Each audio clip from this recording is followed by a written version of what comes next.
पुराना हवेली और अद्भुत बुलावा। गांव के बाहर एक पुरानी हवेली खड़ी थी, उजली हुई, दीवारों पर काई जमी हुई और हर खिड़की से डर झांकता था। लोग कहते थे कि उस हवेली में कोई तहखाना है जहां जाने वाला कभी वापस नहीं आता। लेकिन रूपा, एक 17 साल की बहादुर लड़की, इन बातों को अंधविश्वास मानती थी। रूपा हाल ही में शहर से गांव आई थी जब उसके पापा का ट्रांसफर हुआ। गांव की गलियों में वो अक्सर अकेले घूमती, पेड़ों से बातें करती और रहस्यों को खोजने में उसे मजा आता। एक शाम जब सूरज ढलने लगा और चारों ओर हल्की धुंध फैलने लगी, रूपा ने हवेली के पास कुछ सुना, जैसे कोई बांसुरी बजा रहा हो। लेकिन हवेली तो वीरान थी, अंदर कौन? रूपा ने ठान लिया वो उस हवेली के अंदर जाकर सच्चाई का पता लगाएगी। हवेली की पहली सीढ़ी।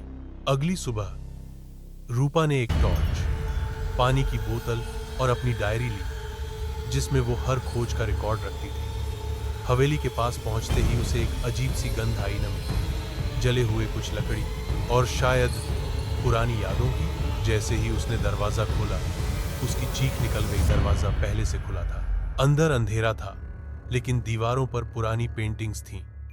एक पेंटिंग पर उसने ध्यान दिया, एक बच्ची हाथ में बांसुरी लिए हुए। उसके नीचे लिखा था, शांति को केवल वही मिलती है जो डर को पार कर जाए। रूपा आगे बढ़ी और एक कोने में लकड़ी की टूटी जमीन दिखी, जैसे वहां कुछ छिपा हो। वहीं था तहखाने का रास्ता। रूपा ने सीढ़ियों से नीचे उतरते हुए महसूस किया जैसे जमीन उसके नीचे खिसक रही हो। नीचे गहराई में एक कमरा था जिसमें एक पुरानी मेज, बिखरे कागज और एक लालटेन पड़ी थी। उसे एक डायरी मिली जिस पर लिखा था, माधुरी की डायरी, 1903। रूपा ने पहला पन्ना खोला। मैंने अपनी बहन को खो दिया। वो इस तहखाने में चली गई थी।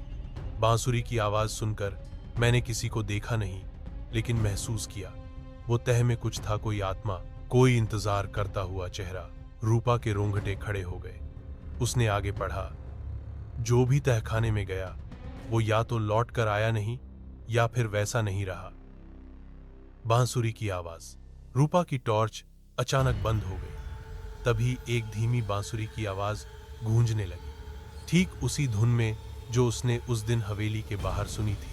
वो डायरी पकड़कर खड़ी हुई और आवाज की ओर बढ़ने लगी। तहखाने के भीतर एक और दरवाजा था, लोहे का, और उस पर खून के निशान। अब वापस जाने का रास्ता नहीं है, उसने खुद से कहा। जैसे ही उसने दरवाजा खोला, अंदर एक छोटी बच्ची बैठी थी, 7008 साल की, सफेद फ्रॉक में, लेकिन उसकी आंखें खाली थीं। तुम कौन हो? रूपा ने कांपती आवाज में पूछा। बच्ची बोली, मैं माधुरी हूं। मेरी बहन ने मुझे यहां बंद किया था ताकि मैं उस चेहरे से न मिलूं, लेकिन वो आ गया। आत्मा का उदय। अचानक हवेली की दीवारें कांपने लगीं।